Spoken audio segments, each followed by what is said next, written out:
మధ్యప్రదేశ్లోని ఉజ్జయిని నగరంలో కాలభైరవ దేవాలయం ఉంది. ఉజ్జయినిలో కాలభైరవ టెంపుల్కి వెళ్తున్నాం. కాలభైరవ దేవాలయ నిర్మాణం పురాతన దేవాలయ అవశేషాలపై నిర్మించబడింది. గతంలో దేవాలయం భద్రసేన్ అనే రాజుచే నిర్మించబడింది అని ఇక్కడి ప్రజల నమ్మకం. ఈ విషయం స్కంద పురాణంలోని అవంతి ఖండంలో ప్రస్తావించబడింది.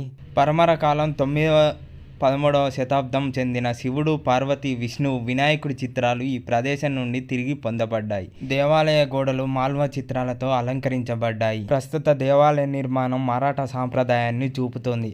స్థానిక సాంప్రదాయం ప్రకారం 3వ పానిపట్ యుద్ధంలో మరాఠా ఓటమి తర్వాత మరాఠా జనరల్ మహాదాజీ షిండే తన పాగ్రీను అనగా తలపాకాను దేవుడికి సమర్పించాడు.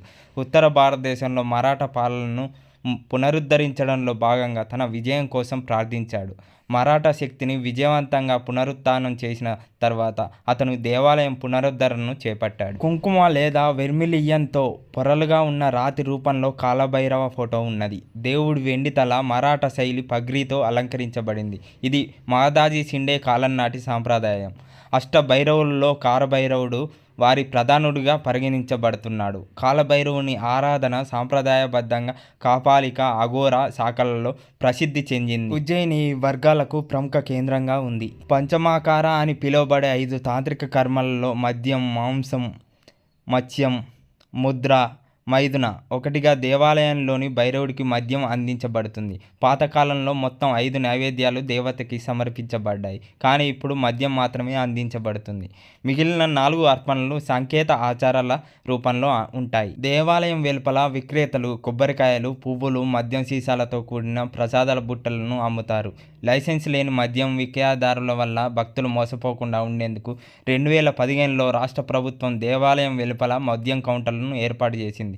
కౌంటర్లో దేశ మద్యం, విదేశీ మద్యం రెండింటినీ విక్రయిస్తారు. ప్రతిరోజు వందలాది మంది భక్తులు దేవునికి మద్యాన్ని సమర్పిస్తారు. భక్తులు మద్యం బాటిళ్లను పూజారికి అందజేస్తారు. Hi friends, welcome back to our channel. మేము ఇప్పుడు ఉజ్జయిని మహంకాల్ తర్వాత మేము ఇప్పుడు కాలభైరవ మందిర్కి వచ్చాము.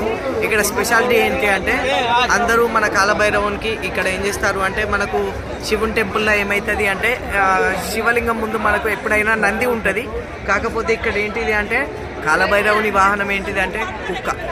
సో అది అక్కడ మనకు శివుని ముందు ఎలా నందిని పెడతారో ఇక్కడ కుక్క విగ్రహాన్ని పెడతారు. అలాగే ఇక్కడ స్పెషాలిటీ ఏంటి అంటే ఇక్కడ వీళ్ళు దేవుడికి మద్యపానీయం సమర్పిస్తారు, అంటే మందు. అలా అది ఇక్కడ ప్రత్యేకత. ఇదే అండి గుడి, చూడండి.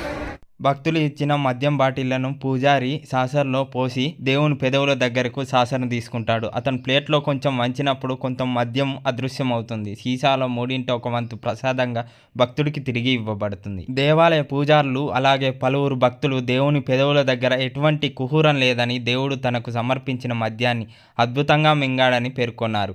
అయితే దేవాలయ పూజారి సందర్శకులకు విగ్రహాన్ని పరిశీలించడానికి అనుమతించరు.